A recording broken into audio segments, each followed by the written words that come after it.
1961, 1 year before the Beatles came to prominence. Just over a year after a pre-war design of Ford, seen here in the background, ceased production. The launch of the E-Type was a sensation, and John Coombs' Buy One was one of the first to go racing.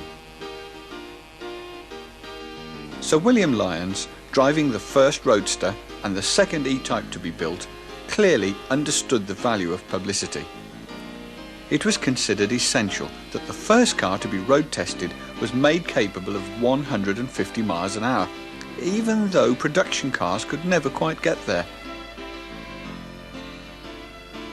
And it was important that the right people were seen in and around E-Types.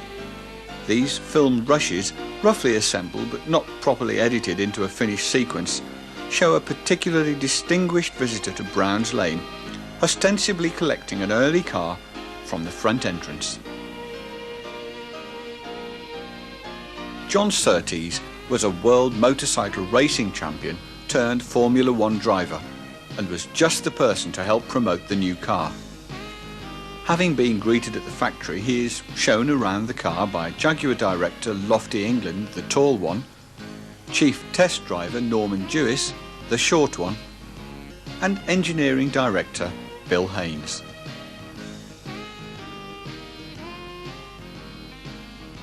The E-Type's external bonnet latches indicate that this was indeed a very early car, one of the first few hundred made.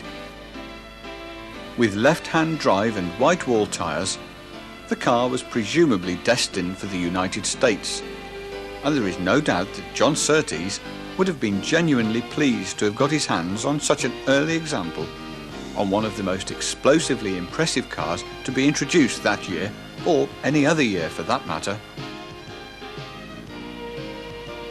We don't now know what these unfinished, unassembled film rushes were intended for, but they provide a marvellous glimpse back into an otherwise hidden past.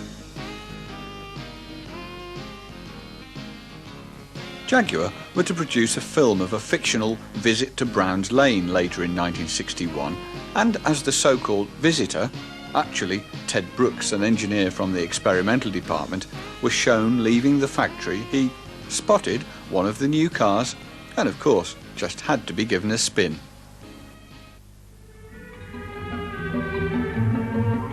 As I left the factory, I was invited to have a close look at an E-Type. And then to take a short spin.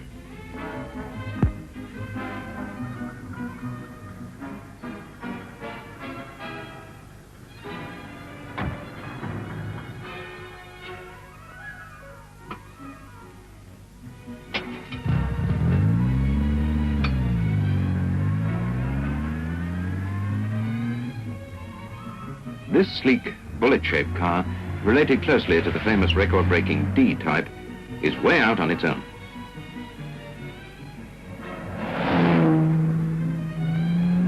A new thoroughbred, descended from a long line of champions, it sets the pace for tomorrow.